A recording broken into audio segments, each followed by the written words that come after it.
भारत निर्वाचन आयोग ने मध्य प्रदेश की 3 राज्यसभा सीटों के लिए चुनाव कार्यक्रम घोषित कर दिए हैं। आयोग द्वारा जारी कार्यक्रम के मुताबिक इन सीटों के लिए मतदान 18 जून को कराया जाएगा। निर्वाचन आयोग के मुताबिक चुनाव की अधिसूचना 2 जून को जारी होगी। उम्मीदवार 9 जून तक अपने नामांकन पत्र दाखिल कर सकेंगे। नामांकन पत्रों की जांच 10 जून को की जाएगी, जबकि उम्मीदवार 11 जून तक अपना नाम वापस ले सकेंगे। निर्धारित कार्यक्रम के मुताबिक 18 जून को सुबह 9 बजे से शाम 4 बजे तक मतदान होगा। वहीं मतदान खत्म होने के तुरंत बाद शाम 5 बजे से मतगणना शुरू हो जाएगी। राज्यसभा की इन 3 सीटों के लिए राजनीतिक दलों ने अपनी तैयारियां तेज कर दी हैं। संभावित उम्मीदवारों के नामों पर मंथन शुरू हो चुका है। मध्य प्रदेश की राजधानी भोपाल में चर्चित त्विषा शर्मा संदिग्ध मौत केस में मध्य प्रदेश सरकार ने बड़ा फैसला किया है। राज्य सरकार ने मामले की जांच सीबीआई को सौंपने की प्रक्रिया शुरू कर दी है। गृह विभाग की ओर से जारी अधिसूचना में मामले की जांच सीबीआई को हस्तांतरित करने की सिफारिश की गई है। बताया जा रहा है कि त्विषा शर्मा के परिजनों ने मुख्यमंत्री डॉक्टर मोहन यादव से मुलाकात कर मामले की निष्पक्ष जांच की मांग की थी। इसके बाद मुख्यमंत्री ने परिजनों को सीबीआई जांच कराने का आश्वासन दिया था। अब गृह विभाग की अधिसूचना के बाद मामले की जांच सीबीआई को सौंपे जाने का रास्ता लगभग साफ माना जा रहा है। सरकार ने सीबीआई को इस मामले से जुड़े अपराध, साक्ष्य, दुष्प्रेरणा और अन्य पहलुओं की जांच की अनुमति भी दी है। माना जा रहा है कि सीबीआई अब पूरे मामले की जांच नए सिरे से करेगी। इस फैसले के बाद पीड़ित परिवार को निष्पक्ष जांच की उम्मीद बढ़ गई है।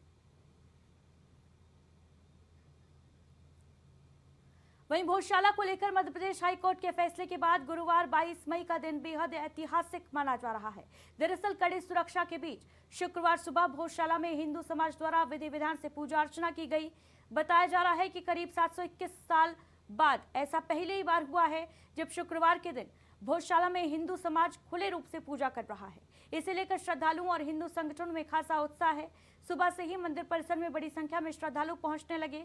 पूजन के दौरान श्रद्धालुओं ने मां वाग्देवी को चुनरी अर्पित की। मंत्रोच्चार के बीच गर्भगृह को फूलों से सजाया गया। इसके बाद विशेष पूजा अर्चना हुई। वहीं दोपहर में विशाल महाआरती का आयोजन प्रस्तावित है, जिसमें बड़ी संख्या में श्रद्धालुओं के शामिल होने की संभावना जताई गई है। इस स्थिति को देखते हुए धार्मिक सुरक्षा के व्यापक इंतजाम किए गए हैं। भोजशाला परिसर और आसपास के इलाकों में पुलिस फोर्स तैनात किया गया है, जबकि प्रशासन लगातार स्थिति पर निगरानी बनाए हुए है।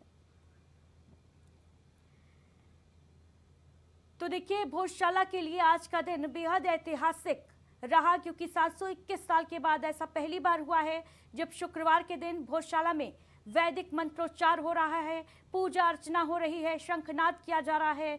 मां वाग्देवी की पूजा अर्चना शुक्रवार के दिन भोजशाला में देखिए किस तरीके से फूलों से सजाया गया मां वाग्देवी को, और बड़ी संख्या में दूर दराज से लोग मां वाग्देवी के दर्शन पूजन के लिए पहुंचे। बताते चले आपको कि भोजशाला में कानूनी नियम के तहत ही दिन बांटे गए थे। इससे पहले मंगलवार के दिन हिंदू पूजा अर्चना करते थे, जबकि शुक्रवार के दिन नमाज अदा की जाती थी। लेकिन इस विवाद पर विराम तब लगा जब हाईकोर्ट ने अपना फैसला सुनाया और फिलहाल नमाज पर रोक लगा दी गई है। इसके बाद कितना उत्साह हिंदू श्रद्धालुओं में दिख रहा है, तस्वीरें इस बात की गवाही पेश कर रही हैं। इस खबर पर ज्यादा जानकारी के साथ हमारे स्टेट हेड अखंड प्रताप शाही जी हमारे साथ जुड़ रहे हैं। अखंड जी, आज का दिन बेहद ऐतिहासिक माना जा रहा है भोजशाला के लिए, क्योंकि जिस दिन का इंतजार सदियों से किया जा रहा था वो दिन शायद आज है। जिस दिन शुक्रवार के दिन नमाज अदा की जाती रही थी, लेकिन आज किस तरीके से देखिए बड़ी संख्या में श्रद्धालु पहुंचे हैं, पूजा अर्चना मंत्रोच्चार भोजशाला में।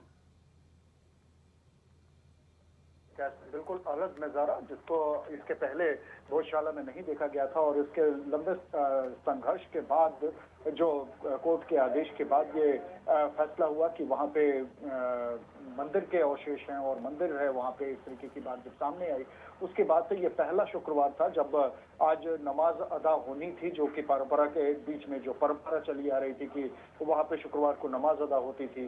तो आज नमाज अदा नहीं हुई है। इस पूरे परिसर में भोजशाला में महाआरती हुई है और पूजा अर्चना की गई है। यहाँ पे आंदोलन में जान गंवाने वाले लोगों के परिजनों को सम्मानित किया गया है। इसके अलावा दोपहर में उत्सव जैसा माहौल नजर आया। महिलाओं ने भजन कीर्तन किए, नृत्य हुआ। भोजशाला में सूर्यास्त तक दर्शन करने की व्यवस्था की गई है। हालांकि अब भीड़ कम हो गई है, धार में स्थिति नियंत्रण में है। आसपास के जिलों में पुलिस बल तैनात, पुलिस जो बल जो तैनात बिल्कुल किया गया था अखंड जी, वो भी क्योंकि अब देखिए लौटने लगा ऐसी है। संवेदनशील जगहों पर खासतौर से पुलिस प्रशासन की चुनौती भी बेहद ज्यादा बढ़ जाती है। वो भी तब जब शुक्रवार को ये परंपरा के मुताबिक हर साल यहाँ पर हर शुक्रवार को नमाज अदा की जाती रही, लेकिन आज 721 साल के बाद इस तरीके का नजारा देखने को मिल रहा है। सनातन परंपरा जो है, क्या इसका एक नया चैप्टर शुरू हो गया है भोजशाला में? देखिए, इसे नया चैप्टर कहना तो शायद जल्दबाजी होगी, क्योंकि जो अवशेष मिले और जिस तरीके से अदालत के जरिए जो लड़ी जा रही लड़ाई थी, उस लड़ाई में जिस तरीके के भोजशाला के जो संघर्ष करने वाले लोग थे उनको जीत मिली है, उसके आधार पर यह कह सकता था, कहा जा सकता है कि ये पुरानी परंपराओं को पुनर्जीवित करने का या पुनर्जीवन मिलने का मामला बनता है। और उसमें जिस तरीके से महाआरती हुई है, जिस तरीके से सैकड़ों भक्त उसमें महाआरती में जुटे और भोजशाला के लिए जो संघर्ष करने वाले लोग थे, उनके जो जिनकी मौत हुई, उनके परिजनों को सम्मानित जिस तरीके से किया गया, ये कहीं न कहीं अपने अतीत को सम्मान देने, अतीत के लिए या संघर्ष करने वाले लोगों के सम्मान देने जैसा माहौल था। और इसको अगर देखा जाए तो ये एक अलग तरीके की परंपरा जरूर कही जा सकती है, लेकिन इसे एक नई परंपरा कहा जाए ये शायद बिल्कुल अखंड प्रताप शाही जी, लेकिन देखिए जिस तरीके की तस्वीरें देखने को मिल रही हैं, लगातार जो श्रद्धालुओं का उत्साह है वो बढ़ता जा रहा है, दूर दराज से लोग पहुंच रहे हैं दर्शन पूजन के लिए मां वाग्देवी के। तो क्या ये माना जाना चाहिए कि आगे चलकर ये जो भोजशाला है इसका भी जीर्णोद्धार किया जाएगा, इसे भी नए सिरे से सजाया जाएगा जैसा हमने राम मंदिर में देखा? देखिए, अभी जो तैयारी चल रही है उसके आधार पर यह कहा जा सकता है कि सुरक्षाकर्मी जिस तरीके से इलेक्ट्रॉनिक डिवाइसेस, मेटल डिटेक्टर आदि से एक एक पिलर की बारीकी से जांच कर रहे थे, डॉग स्क्वाड की टीम उसमें लगाई गई थी, और इसके अलावा जो बाहरी सुरक्षा है उसका जो पुख्ता इंतजाम किया गया है, उन सारी चीजों के बीच में जो परंपरा है, एक चूंकि यहाँ पे ये साबित हुआ है कि यहाँ पे सरस्वती मंदिर हुआ करता था, वाग्देवी का मंदिर था, और वाग्देवी के मंदिर पर अधिकार हो गया फिर जिस तरीके से हिंदू समाज का, उसको लेके ये कहा जा सकता है उसका जीर्णोद्धार होना, तो अब एक अगला चरण माना जा सकता है कि उसका अगला चरण होगा, और उसमें नए तरीके से उसमें बिल्कुल मुमकिन है कि जिस तरीके से प्रशासन वहाँ पे मुस्तैद है और जिस तरीके से आगे की जो ट्रस्ट की जो कार्रवाई होगी उसके आधार पर एक अनुमान लगाया जा सकता है कि आने वाले वक्त में अयोध्या के राम मंदिर जैसा ही वहाँ पे एक भव्य मंदिर दिखाई दे सकता है, उसका जीर्णोद्धार कराया जाएगा, उसको उस परिसर को बड़ा करने की कोशिश होगी, इस तरीके की चीजें जरूर दिखाई देंगी। बिल्कुल आने वाले दिनों में क्या कुछ देखने को मिलता है, लेकिन आज का दिन बेहद ऐतिहासिक, बेहद खास उन तमाम श्रद्धालुओं के लिए जो लंबे वक्त से, सदियों से इस दिन का इंतजार कर रहे थे। फिलहाल जानकारी देने के लिए बहुत शुक्रिया आपका। तो मध्य प्रदेश की धार भोजशाला में शुक्रवार यानी आज नमाज अदा नहीं की गई। दोपहर में परिसर में महाआरती का आयोजन किया गया जिसमें सैकड़ों श्रद्धालु शामिल हुए। इस दौरान भोजशाला के लिए लंबे वक्त से संघर्ष कर रहे लोगों, उनके परिजनों का सम्मान भी किया गया। महाआरती के वक्त परिसर में श्रद्धालुओं की भारी भीड़ नजर आई। धार शहर की अन्य मस्जिदों में जुमे की नमाज अदा की गई। दूसरी ओर भोजशाला परिसर स्थित मस्जिद पर सुरक्षा के मद्देनजर पुलिस का कड़ा पहरा रहा। मध्य प्रदेश में नौतपा शुरू होने से पहले ही भीषण गर्मी ने लोगों की परेशानी बढ़ा दी है। सुबह से तेज धूप और झुलसाने वाली गर्म हवाओं की वजह से प्रदेश के कई हिस्सों में हालात बेहद कठिन बने हुए हैं। मौसम विभाग ने चेतावनी दी है कि 31 मई तक गर्मी अपने चरम पर जा सकती है। कई जिलों में तापमान 46 डिग्री सेल्सियस के पार पहुंच सकता है। भारत मौसम विज्ञान विभाग के भोपाल मौसम केंद्र के मुताबिक शुक्रवार को निवाड़ी, छतरपुर, पन्ना, सतना जिले के लिए तीव्र लू का अलर्ट जारी किया गया है। विभाग ने कहा है कि दोपहर के वक्त इन इलाकों में स्थिति गंभीर हो सकती है। मौसम विभाग की माने तो 25 मई से नौतपा शुरू हो रहा है। इसके बाद भोपाल, इंदौर, उज्जैन, ग्वालियर, जबलपुर समेत पूरे प्रदेश में गर्मी का असर और तेज होने की संभावना है। अगले 9 से 10 दिनों की बात की जाए तो दिन और रात दोनों समय तापमान सामान्य से अधिक रहेगा। मौसम वैज्ञानिकों ने लोगों को दोपहर 12 से 3 बजे के बीच घर से बाहर निकलने से बचने की सलाह दी है। खासतौर से बच्चों, बुजुर्गों और बीमार लोगों को अतिरिक्त सावधानी बरतने के लिए कहा गया है। विशेषज्ञों ने पर्याप्त मात्रा में पानी पीने, हल्के सूती कपड़े पहनने और धूप में निकलते वक्त सिर ढक कर रखने की सलाह दी है। वहीं छत्तीसगढ़ के बिलासपुर में भाजपा नेत्री के साथ रेप और ब्लैकमेलिंग का मामला सामने आया है। आरोप है कि झारखंड के रांची निवासी कारोबारी संजय सिंह ने दिल्ली में महिला के साथ रेप किया। बताया जा रहा है कि दोनों की मुलाकात पहले दिल्ली में हुई थी, जहां आरोपी ने माइनिंग कारोबार में निवेश का झांसा देकर महिला से नजदीकियां बढ़ाई। बहरहाल पीड़िता की शिकायत पर सिविल लाइन थाना पुलिस ने आरोपी के खिलाफ केस दर्ज किया है। शुक्रवार को बिलासपुर पुलिस ने झारखंड के रांची से आरोपी संजय सिंह को गिरफ्तार कर लिया। वहीं संजय के वायरल वीडियो पर सवाल उठ रहे हैं कि क्या पुलिस खुद उसे वीडियो जारी कर सफाई देने का मौका दे रही है। वीडियो में संजय ने रेप के आरोपों को झूठा बताते हुए दावा किया कि 21 मई को पुलिस ने उसके घर दबिश देकर खुद केस की जानकारी दी थी। उसने भाजपा नेत्री पर कोल माइंस के नाम पर 80 लाख रुपए की ठगी का उल्टा आरोप भी लगाया है। खबर छत्तीसगढ़ से, जहां रायपुर स्थित राजभवन में चाय व्यापारी संघ और Chhattisgarh chamber of commerce and industries के उपाध्यक्ष महेंद्र कुमार बागडोदिया ने राज्यपाल रमीन डेका से सौजन्य मुलाकात की। इस दौरान प्रदेश में चाय उद्योग के विकास और उनकी संभावनाओं को लेकर विस्तार से चर्चा हुई। महेंद्र कुमार बागडोदिया ने बताया कि वे लंबे वक्त से चाय व्यवसाय से जुड़े हुए हैं। साल 1964 से कोलकाता की टी इंडस्ट्री में सक्रिय भूमिका निभा रहे हैं। वर्तमान में वे रायपुर के चाय व्यापार के क्षेत्र में कार्यरत हैं। इस बैठक के दौरान उन्होंने छत्तीसगढ़ में चाय की खेती और उससे जुड़े उद्योग को विकसित करने की संभावनाओं पर अपने विचार व्यक्त किए।